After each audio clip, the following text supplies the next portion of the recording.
Hello, Neogenians. Welcome to Dawn of the New Earth. Today we're talking about the Tree of Death, the Qlippoth, and how to access your power through your dark side. Now, this is a topic that I've been getting requested forever now. People are always wanting me to talk about the Tree of Death, and today we are finally going to get started with an overview. It's very hard to find information out there on the Tree of Death, so you've come to the right place. This is going to be a very interesting discussion indeed. And we're going to be exploring what it is, the structure of it, and an overview of the different aspects of it, as well as just getting a very good understanding of the different things that you have to watch out for with regard to this and what it even is. So Carl Jung, the famous psychologist, said, "No tree can grow to heaven unless its roots reach down to hell." And that's extremely appropriate when it comes to the Tree of Death. We have to understand our dark side to be able to fully live in a whole, complete way. Otherwise, we are discarding parts of ourselves, and you're going to see why that is extremely dangerous. So that's what we're talking about today. The Tree of Death. We're going to get started. Before we do, always remember, hit like and subscribe. It helps out a lot. Also consider becoming a member. That helps me be able to create better content. When you become a member, you get access to a lot of great stuff. For example, you get access to free downloads on inner transformation and rituals. I'm going to be making a free download for this video for members, giving a summary and cheat sheet of everything that we talk about today.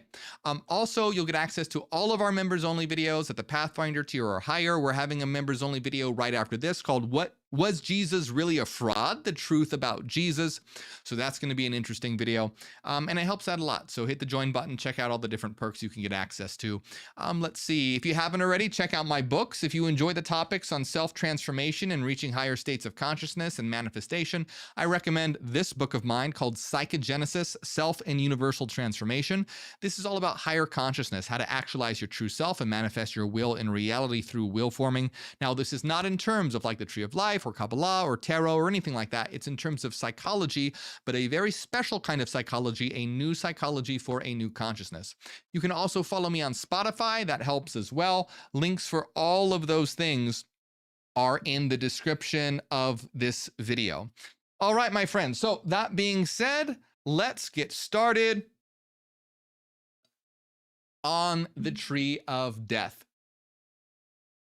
So it helps if you know what the Tree of Life is, and we've done a whole video series on the Tree of Life. But if you don't know what the Tree of Life is, don't worry, because I'll be giving you a very brief overview, because it is important to understand at least something about the Tree of Life to understand the Tree of Death, okay? So let's talk about this. Now, the thing is that the Tree of Death, people usually fear it or they obsess over it. And we're going to see that we don't want to do either of these. Now, associated with the Tree of Death are something known as the Qlippoth. So what are the Qlippoth and how is it related to the Tree of Death? So first of all, let's understand what Qlippoth means. First of all, Qlippoth is plural. The singular form is Qlippa. Okay, so Qlippoth plural, Qlippa singular. Now, Qlippoth comes from the Hebrew word, which literally means shells or husks. Okay, so we're going to see that the tree of death, and the Qlippoth, which means shells or husks, is very closely related to the psychological archetype of the shadow self, because the shadow self are all the parts of you, of your psyche, that you have discarded or repressed into your unconscious, and there it becomes dark and festers behind the scenes. Now, you can see that this is very similar to the idea of a Qlippa, which is a husk or shell, because what do you usually do with a husk or a shell? You usually discard it, right? You usually throw it away. Think of a banana peel. A banana peel is important, but when the fruit is gone, what happens is that it's usually discarded, right? It's the thing that's left behind when something no longer is serving its purpose. But in Kabbalah, Qlippoth are basically spiritual debris. They're the hollow or broken containers that once tried to hold divine light but failed. Some say they even shattered. Now what they do is they obstruct the light. they distort it and become twisted reflections of what was once a unity. Okay? So you have the Qlippoth, which are discarded husks that distort light, and these distorted energies formed their own inverted version of the tree of life, a mirror image, a dark double. And this is what's called the Sitra Achra, or Sitra Achra, which means the other side. So it's literally called the other side. So the other side of the tree of life is the realm of the Qlippoth and is known as the tree of death. Now, I'll show you a quick diagram here to show you what it is that we're talking about. This is what we're talking about here. This is the tree of life. This is the tree of death. And you can imagine as the tree of death as being the backside of the tree of life. So you could imagine this one being the inverted version of this one, or the shadow aspect of this one. We're going to get into detail on exactly what this means and why you should even care, why it's important. But here's one thing that you have to know. Remember, this isn't just about like demons or monsters from some comic book underworld or action sci-fi movie or something.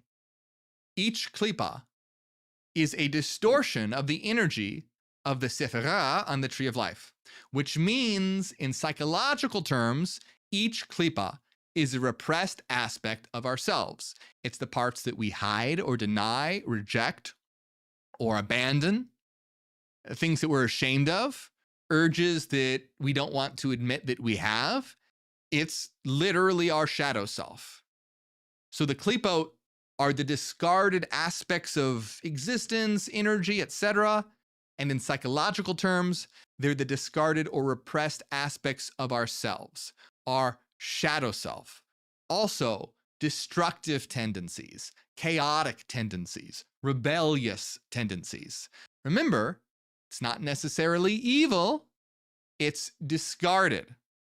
So let's talk a little bit about the tree of life for just a second, okay? So this is the tree of life.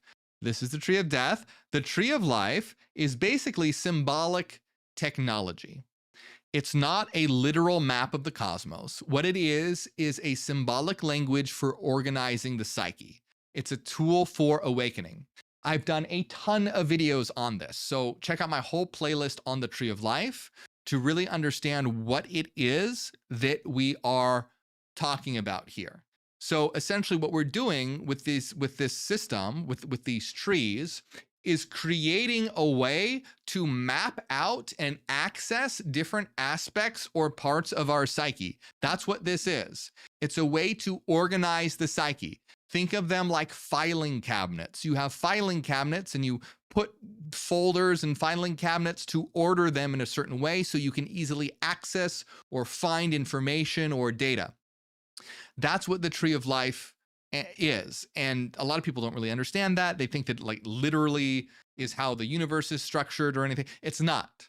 Aleister Crowley even said that that's ridiculous, thinking that the tree of life accurately models reality is like thinking the letters CAT accurately models a cat.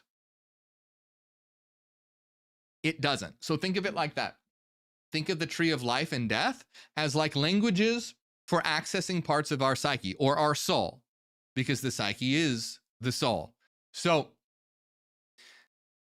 that cat example is a good one because CAT, does that model a cat? No, it doesn't tell you like the structure of a cat, but it's very helpful for indicating what that fuzzy thing over there is.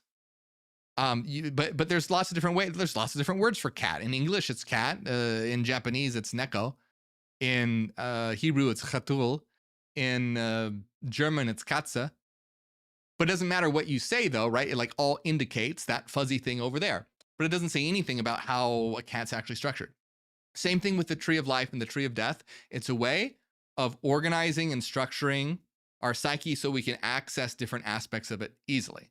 So the tree of death is all the repressed aspects as well as aspects that could be considered destructive, chaotic, or rebellious. All right? So it's kind of, think of it like the unconscious junk drawer of the soul, or like the cosmic or the soul's recycle bin. But the thing is that you can't actually delete it because energy doesn't disappear. Remember, energy cannot be created or destroyed. It doesn't go away. So when you try and repress aspects or deny aspects or get rid of aspects, they don't go away. It waits, it festers, it warps. And here's the problem. Think about, how historically people have dealt with things like this. Humanity's idea of enlightenment was all about trying to kill the darkness, right? Like this war of angels versus demons. But here's a secret, is that demons are just the shadow aspects of angels. So having a war of angels versus demons is just a war against yourself or themselves. Right? Angels versus demons is just the angels warring against themselves. And they're literally fighting themselves. And angels and demons are aspects of your psyche. So if you have this idea of angels that must dominate and destroy and eliminate demons, you're just having a war inside your psyche. That's what you're doing. And that's going to cause a lot of distress and chaos because you can't eliminate these dark impulses. And so you're going to have a constantly your psyche will be divided against itself. That's the problem. That's the issue. So what you need to do is transform this war of the mind into a symphony of the mind. You need to get all of these aspects harmonized together so that they are working together for your benefit. And this is how you begin to access your power, by realizing all that energy that you are fighting against and spending time trying to repress can actually be used to help you. But in the past, what was it about? It was about banishing the demons, destroying the evil. But that's not how it works. You cannot kill the shadow. You can only transform it. Just like energy, it can't be created or destroyed, only transform. So what we do is we work with it. We take the chaos. We take the broken, discarded pieces of ourselves, and we shape them into something powerful. That's the real work. Because remember, these things aren't necessarily bad. They can be very bad, but not necessarily. Think of the idea of like destruction, chaos, and rebellion. That seems pretty negative, right? Pretty bad. But what happens when you are, let's say, are in a patriarchal system that has oppressive rules that subjugate women? That's when you would work with the Lilith, Qlippoth, who is about destroying those patriarchal, using that energy to destroy those patriarchal boundaries and rebel against it. So that's just one example of what I mean. When you have these energies within you, repressed aspects, destructive aspects, chaotic aspects, rebellious aspects, you need to direct them so that they are empowering you rather than disempowering you. Because when you're fighting against them, they'll cause havoc in your life. Because that destructive, it's like gasoline. The gasoline in your car can make your car go, but you don't just want to have gasoline haphazardly all over the place. You're going to burn yourself down. So that's why what we need to do is integrate the Qlippoth. Because if we don't integrate them, they don't go away. They operate unconsciously. Every single one of you has this structure within you. Now, and I don't mean like literally in the sense that it's structured in this exact way. We use this as a model to be able to form it in that way and conceptualize it. But what I mean is what these energies represent, what they point to, what they stand for, that's in you. That's in you right now. And so the question is, are you going to, you can't get rid of it. You can't, that's something you cannot do.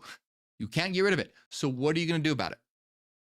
Either you ignore it, and then they will control you from the shadows. They will hijack your emotions, sabotage your goals, whisper lies, be the voice of your inner critic. But when you bring it to awareness, if instead you bring it to awareness, face it, name it, understand it, that's when that destructive, rebellious, chaotic energy, that tangled mess of instincts and a raw emotion, that's when it becomes fuel. So the goal is not to get rid of our anger, our lust, our pride, or our fear. We're trying to redeem them, to integrate the disowned parts of ourselves into a whole. Because the truth is, the Qlippoth hold power, but it's just disorganized. It's unconscious power. And power without direction is destruction. So we don't want to suppress it, but we also don't want to become obsessed by it. We don't want to give into it in a, so when I say like, let's take anger, for example. If anger, and we're going to get a lot more into this, I'm just giving you an overview of what you need to know before we start talking about this in more detail. But so let's just take anger, for example. Let's say anger is a repressed aspect of yourself, meaning you ignore it. You don't even acknowledge that you have an anger problem. What's going to happen? It's going to direct your life from the background because you never deal with it. It's going to come out. You're going to have angry outbursts. It can cause addiction. It can cause violence, all this horrible stuff it can cause. If you ignore it, you're not even acknowledging that you have an anger problem. So guess what? It's never going to get acknowledged. It's never, nothing will be able to come of that positively. But also integrating the shadow doesn't mean giving into it. That doesn't mean being like, oh, I have an anger problem, so I'm going to go smack that person on the mouth. No, that's not what it means. Doesn't mean just, oh, I'm expressing my shadow, I'm going to get really angry at you. I'm going to be a jerk. I'm going to be an asshole. No, that doesn't what it means. That's not what it means. Integrate is a fancy word for deal with. So to integrate it means to deal with it. Find a way to deal with it. So when you acknowledge you have an anger problem, you can recognize that that's an energy within you, and then you can begin to work with it and direct it. One example of working with and directing something like anger would be joining an activist group for a cause that you care about.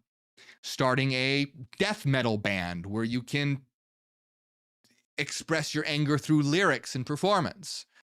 And on and on and on. But do you see a difference? You don't want to ignore it, and you don't want to let it give into it. You want to integrate it. We want to deal with it. We want to structure it. We want to channel it. We want to give it form. We want to give it meaning. And that's what the Tree of Death is really trying to show us. It's important to realize this because a lot of people get this wrong. Okay?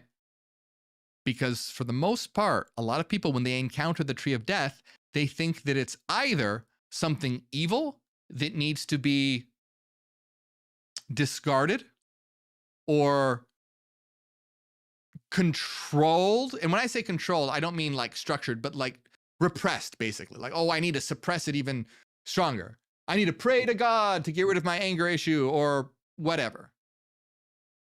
People either approach it that way or they become obsessed with it and give into it. We don't want to do either of those things. Because the Tree of Death is really trying to show us the energies that we need to work with and integrate that are repressed or destructive or chaotic or rebellious. So remember, the Qlippoth are the shells, the husks. So every broken piece, every discarded klipa is just divine light in exile waiting to be brought home. In other words, it's about making friends with your demons. It's not about condemning them. It's not about worshiping them. It's about working with them. So they're divine light in exile, waiting to be brought home. That's what the tree of death is. Now, like I said, I mentioned this earlier, but again, just because it's so important, 2 huge warnings about the tree of death. First, don't fear it, because running from your demons gives them more power. If you run from it, repress it, it just builds in the dark. You see this a lot with people in the spiritual community who then like convert to Christianity. They'll be in the spiritual community and be like, oh my God, I encountered a demon, and they got so scared that now they convert to be a Christian and they pray to Jesus. The thing is they're afraid of their own darkness, their own shadow, and they become so afraid of it, they run from it and then try and find some way to repress it and ignore it. But if you repress your shadow, it just builds in the dark. It leaks out. It controls you from behind the scenes, because what you don't confront will control you. Carl Jung said, until you make the unconscious conscious, it will direct your life and you will call it fate. So don't fear it. It's not something to be afraid of. It's a part of you. Just understand it. So the second warning is don't become obsessed with it or possessed by it. And I see this happen a lot. Some people dive into the dark side and never come back. They get obsessed with chaos, power, pride, rebellion, and they mistake domination for freedom, and they become shadow possessed. They forget about the tree of life. They lose all balance. They become obsessed with the demonic archetypes and no longer work with the angelic archetypes, let's say, in this symbolic system. The darkness consumes them. So we're not here to fear it. We're not here to be possessed by it or worship it. We're here to integrate it, to take the dark and merge it with the light, to balance these together. Because wholeness isn't light alone, it's light and shadow working together. Carl Jung said something along the lines of, I must have a dark side also if I am to be whole. And something along the lines as well as, enlightenment is not about imagining figures of light, but about making the darkness conscious. So that's critical to understand and critical to know. Okay, so with that in mind, let's start talking about the structures here, okay? Let's start talking about the structure. And remember, this is an overview.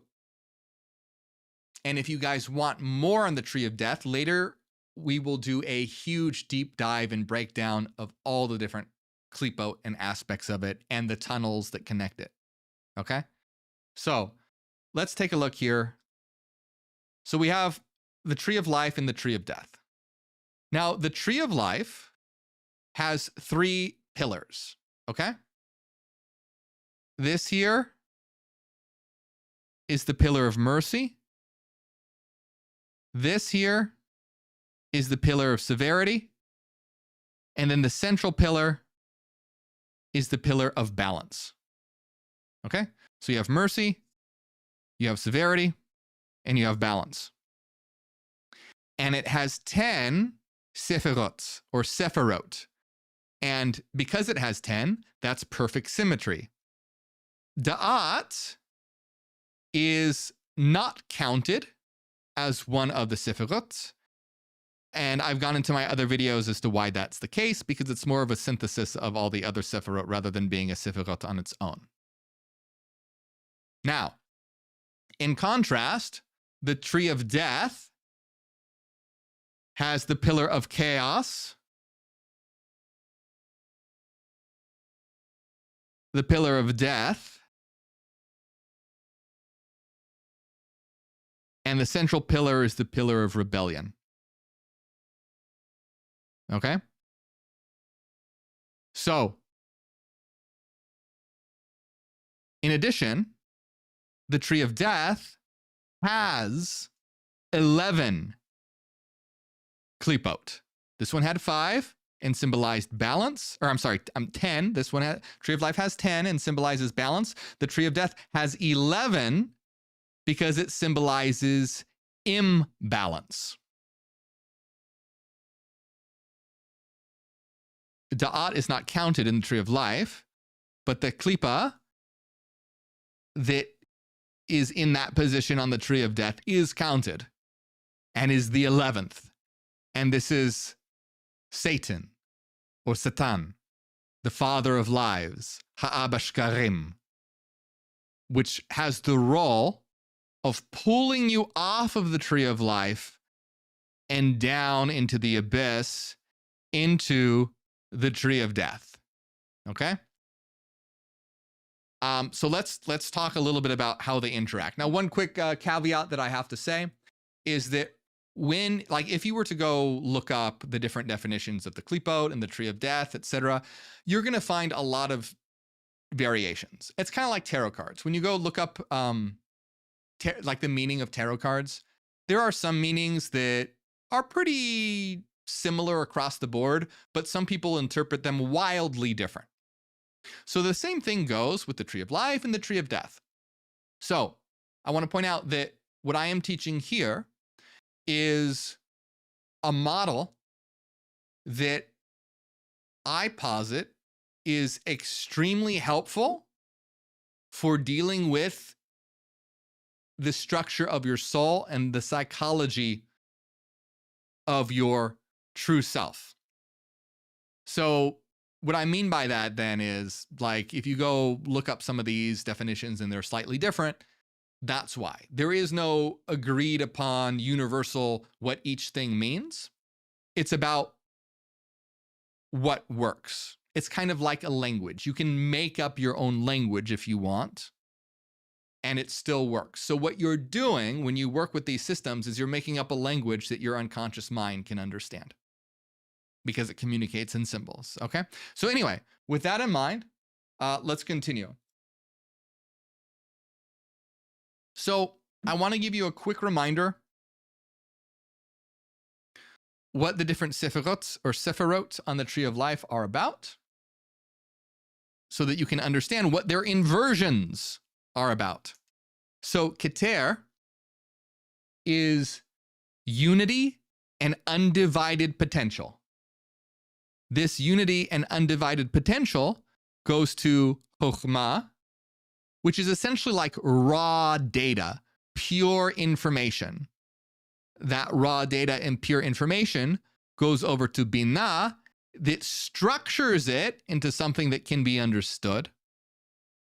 That goes over to Chesed, which expands that structured information, which goes over to Gevurah, which adds discipline and boundaries and limitations to the expansion of Chesed, which goes to Tiferet, which is about balance, balancing expansion and restriction, balanced at Tiferet, which goes to Netzach, which provides emotional fuel, which goes to Hod for analysis, which goes to Yesod as the foundation or blueprint where everything comes together, which then finally goes to Malkut, where it is expressed as action in the physical world.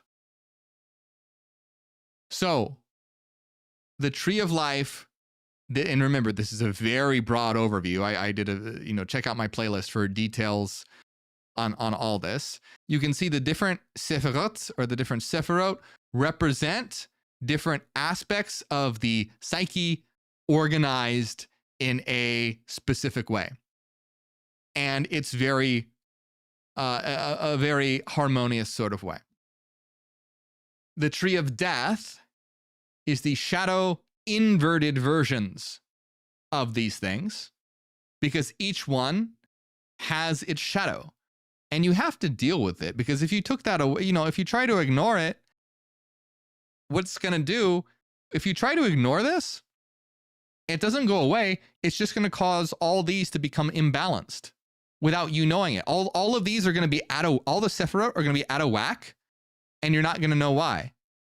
You're not going to be able to balance your mercy and self-care with your disciplined action, with your emotions and your intellect. All these things are going to be chaotic and disorganized and rebelling against each other because of this thing in the background that you aren't dealing with, that you are ignoring.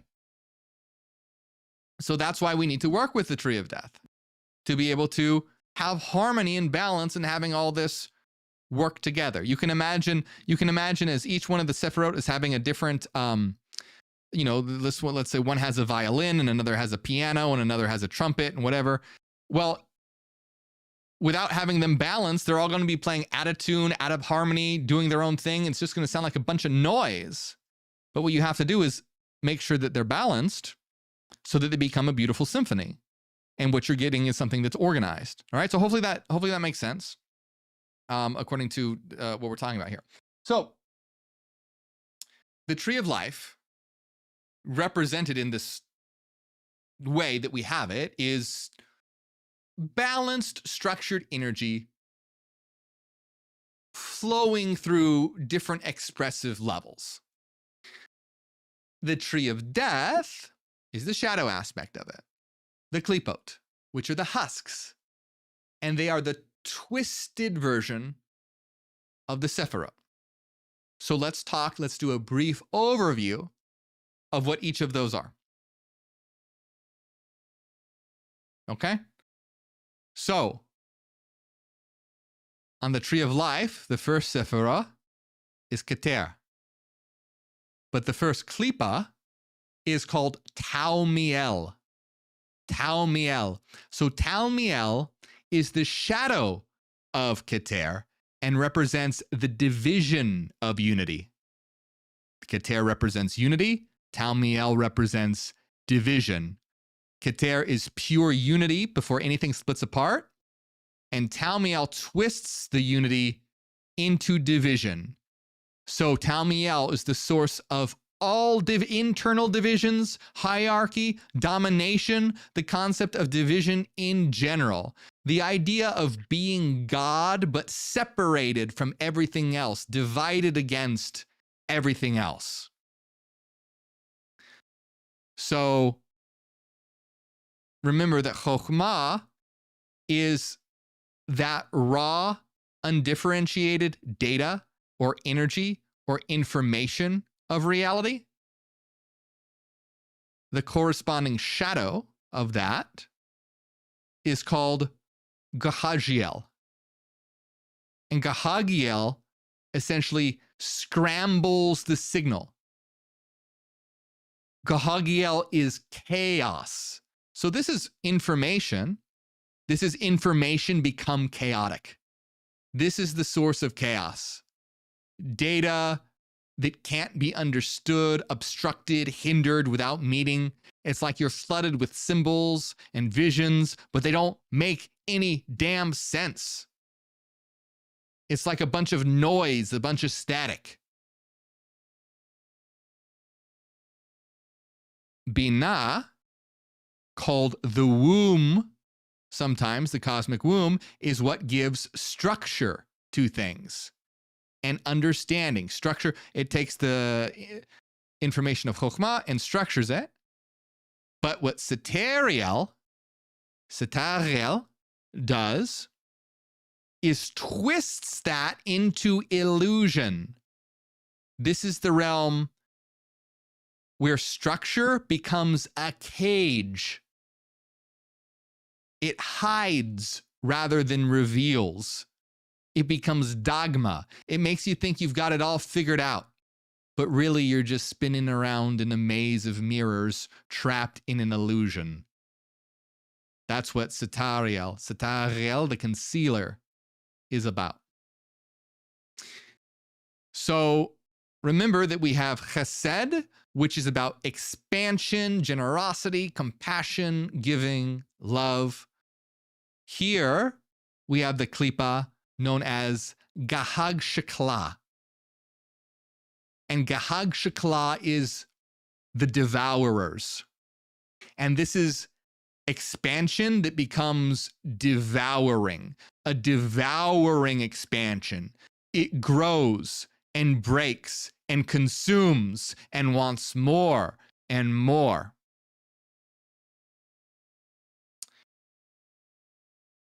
In the tree of life, the expansion goes to Gevura or Gevura, which is about discipline, strength, boundaries. The klipa of Gevura is Golachab or Golachab or Golachab. Golachab. Golachab is uncontrolled wrath, destruction, justice turned into vengeance, willpower turned into a hammer that smashes everything, taking no matter what the cost. In the tree of life, we get to Tiferet, which is harmony and balance. It's the balanced self. And it's kind of like a mirror of divinity as well. The klipa of Tiferet is Tigerion or Tigerian. Tigerian basically takes that mirror and says, worship your reflection. This is the realm of narcissism, ego inflation, and megalomania. In the tree of life, it then goes to Netzach, which is drive, passion, emotion, desire, art, and love. On the tree of death, the shadow version is called A'arab Zarak or A'arab Zarak. A'arab Zarak is where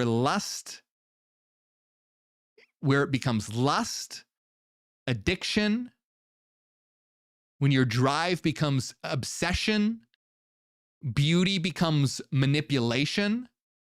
Netzach is called victory. A'arab Zarak would be war. Victory is all that matters.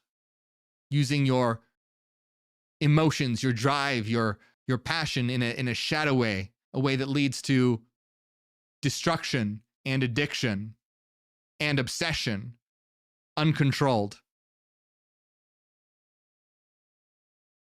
In the tree of life, it goes over to Hod for analysis. Hod is intellect, reason. The Klipot or Klipa in the tree of death is Samael. Samael means the venom of God. In Gnosticism, Samael means the blind God. Samael takes the clarity of reason and turns it against itself. This is doubt, disbelief, and skepticism taken to its extremes, where rationality becomes reductionism. Nothing matters, and everything is a lie. In the tree of life, it goes to Yesod. Now, Yesod is the dream world and the unconscious and the gateway to manifestation. In the tree of death, the shadow version is Gamaliel. Gamaliel is when that dream becomes a twisted nightmare. It's about hallucination, seduction, escapism, hidden desires, sexual energy in the unconscious. And it's very much associated with not being able to tell what is true and what is not true in terms of, you see this happen to a lot. A lot of people in the spiritual community are trapped in Gamaliel because they fall into the rabbit hole of wild conspiracy theories. They're not, using intuition in a controlled way. They're using it in a way that becomes apophenia, where they're making connections that aren't there. The psyche is flooded with visions, but these visions are ultimately hallucinations and not grounded in reality. In the tree of life, this goes down to Malkut, which is what? It's the physical world, the world of action, the fruit of all your inner work. It's where things begin to manifest as actionable things in the real world. The shadow of the tree of death is Lilith or Lilith. Lilith is the shadow of the physical, the indulgence of the physical. Lust, sex, greed, obsession with wealth, and the flesh. Now, finally, we have the 11th, which is Satan, the father of lies, which is the shadow of Da'at, and Da'at means knowledge. Now, Da'at isn't a true Sephirot, but rather is what's needed to cross the abyss. The abyss is right here. However, Satan, as a Klipot, is a full Klipot that exists because it is the anti-bridge. It is the void that pulls you in to the abyss. So you can imagine it's kind of like almost like a black hole right in the center here that can suck you in. It's the void that swallows people whole. Essentially, Satan takes Gahaziel's chaos and Satariel's illusion and weaves them into lies that are so convincing that you're going to think that they're the truth. And Satan pulls those attempting to cross the abyss on the tree of life right into the abyss. So they fall into the tree of death. And the lie is so convincing that many don't realize that they've actually fallen into the dark tree. So they'll think that they're in the tree of life and working with the tree of life, but they're actually in the tree of death and working with the energies of the tree of death. And they don't even realize it. So, and so as you can see, this pillar is represented with chaos. This pillar is represented of death. The central pillar is the pillar of rebellion. And you can see this with Lilith, who is who rebelled against God and Adam. We have Tigerian, which is associated with like the Antichrist and rebellion. Satan, who is associated with rebellion. Division, Talmiel, which is associated with rebellion against unity. Anyway, you can see that that's the case. But the important thing to remember is that when it comes to these Qlippoth, is that they're not just like abstract demons. They're your shadows. And they're the part of your psyche that twists divine energy into fear, control, addiction, ego inflation. But the thing is you need to face them and not repress them. Because how I described it, that seems pretty negative, right? Everything I described was pretty negative. But when we do a deeper dive into this, we'll see that dark energy can be reorganized into something that actually works positively for you. Because remember, this is a brief overview, and I'm showing you how the Qlippoth distort the light. So I'm emphasizing those more darker, negative aspects. So you can imagine, right? Like if I were talking to you about gasoline and you're like, oh, what's gasoline? I'm like, oh, gasoline sets things on fire. It's super destructive. It burns things down. Is that true? Yeah, it's true. But if you don't know anything about gasoline, you'll probably think, holy shit, that's a horrible thing. Why does that even exist? We need to get rid of that. But I didn't yet explain to you that gasoline can also be used as fuel for cars and engines and planes and all sorts of things. If you didn't want to talk about gasoline, you could talk about electricity. Electricity can shock and kill, but it also powers things as well. So what I mean is that this overview I've given you is more of the destructive aspects, to emphasize that if you don't face them and you repress them, then it's going to cause havoc on your life and throw everything out of balance, everything out of whack, and wreak havoc. But the truth is that you can reclaim that distorted energy and transform it. Ultimately, you reach higher levels of consciousness, not by avoiding the shadow, but by integrating your shadow. So you don't destroy the Qlippoth. What you can do is actually gain their power. So I know it, like from face value, it seems dark and twisted, destructive and dangerous. But remember, that's just the overview. The Qlippoth aren't necessarily evil, they're repressed. Again, I gave the example of Lilith earlier. As, you know, on it seems like, oh, that's destructive energy. But what can destructive energy be used for? It can be used to demolish oppressive systems. See where you're taking destruction and you're orienting it towards something that is beneficial. So the Qlippoth are not evil, they're repressed. That's it. They're repressed and they're forgotten and they're left in the dark. You don't want to be afraid of them, but you also don't want to be obsessed with them. That's when a lot of people become obsessed with the tree of death and the Qlippoth, and that's like all they're into, and so the shadow like takes over their life instead of becoming integrated. And what I want to hear from you guys is if you want more of these details on the tree of death, because if you want more details on the Qlippoth and the tree of death, then we will go into detail on each of them and explore how to harness their power, how to face the shadows, how to find the gold buried inside the shadow. Because the tree of death isn't your enemy, it's your unconscious, and it's time to wake the hell up. So, this has been a very brief overview and introduction to the tree of death. There's a couple of things I want to know from you guys. First of all, like I said, do you want more detail on each of these? Do you want to do a deep dive? Because it goes much deeper, just like you have the 22 paths on the tree of life. There's the 22 tunnels of Set on the tree of death as well. Each of the Qlippoth can be worked with. Each of the tunnels can be worked with.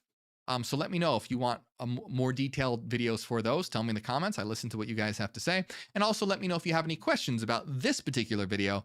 I know we didn't go into a whole lot of detail, but if there's certain things that you need cleared up in what we discussed today, let me know, tell me. And as always, hey, I really appreciate the support. If you can, consider becoming a member. It helps out a lot. And you'll get access to all of our members-only videos. If you're at the Pathfinder tier or higher, we're having a members-only video right after this called Was Jesus Really a Fraud? The Truth About Jesus. And you'll also, for anyone who is a member, I will be making a free download for this video, which will be a PDF with a cheat sheet and a summary of everything that we talked about. You also get access to my alchemy notes and notes on inner transformation and a ritual as well. Let's see. Anything else? Make sure you give me a follow over on Spotify. Check out my books. Links to all those things are in the description of this video. I want to give a big shout out to everyone who supports, especially, let's see, Renaissance Fairy, Cassidy, Angela, DB, Dallas, Nusalina, Celsus, Chris Magistus, Eric. They call me Trinity, and Solange, and everyone else. Thank you very much.